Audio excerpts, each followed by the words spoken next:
As soon as she saw the cardboard box, the shelter worker knew something was wrong. So it was with some apprehension that she got closer and opened it. But when she looked inside, her worries were confirmed as the box's unfolded flaps revealed a heap of filthy fur. The shelter employee in question is Megan Lynch, who has dedicated her life to caring for animals. For the past 5 years, Lynch has volunteered with a rescue group called the Associated Humane Society, AHS.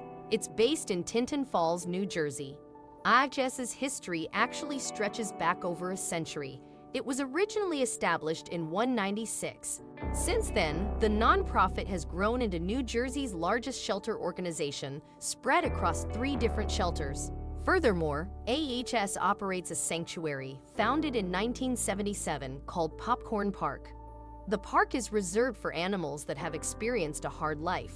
Whether stricken through illness, injury, abuse, or advanced age, wild and domestic animals have a place in Popcorn Park. It's even officially classed as a zoo, so it can care for exotic animals.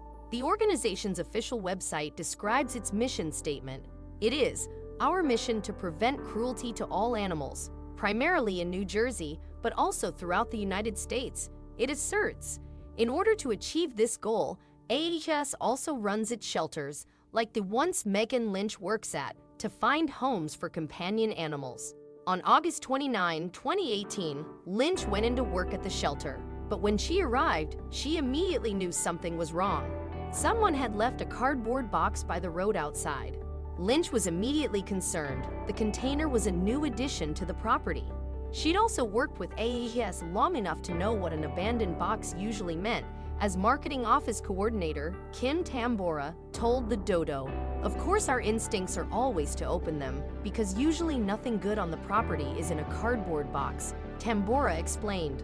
A further concern for Lynch was the scorching heat. It was a particularly hot summer's day, at times reaching as high as 105 degrees. With this in mind, Lynch rushed over to open the box. And even though the volunteer was in the burning sun, what she saw made her blood run cold. A pile of filthy fur lay inside, which Lynch realized was actually a female dog. When I opened the box, I saw the dog, she later told ABC News. I thought she was deceased. I could even smell her from this height. And then I saw she was gasping for air. That wasn't all the rescuer noticed either. There was a scrap of paper lying underneath the dog. It read, "Hello. Found this poor thing in a cleaning job. No idea what to do. Thought maybe you would know. Found in Howell. Thank you for your help." Though it sounded like a well-meaning, but ultimately neglectful, Samaritan had found the dog, Tambora isn't convinced. If you went into a house to do a cleaning and you saw that, you'd call the police, Tambora told the Dodo. But you wouldn't come here with somebody else's dog from their house. Regardless, the result was the same. The dog's previous owner had kept the dog under terrible conditions. Lynch immediately took her into the shelter to cool down. Then, once the poor pooch had stabilized, AHS assessed her. The dog, which rescuers named Hal, turned out to be an apricot poodle mixed breed.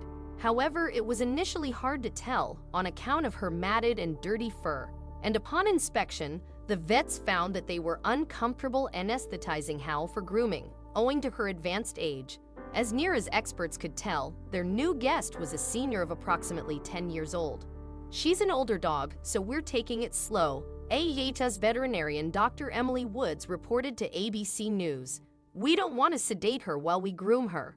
So we're just doing it bit by bit, Woods continued. And she's been very patient for everything. She's a very nice little dog. According to AHS's assessment, Hal had at least a year's worth of overgrown fur to shave, so she'd obviously been neglected for a while.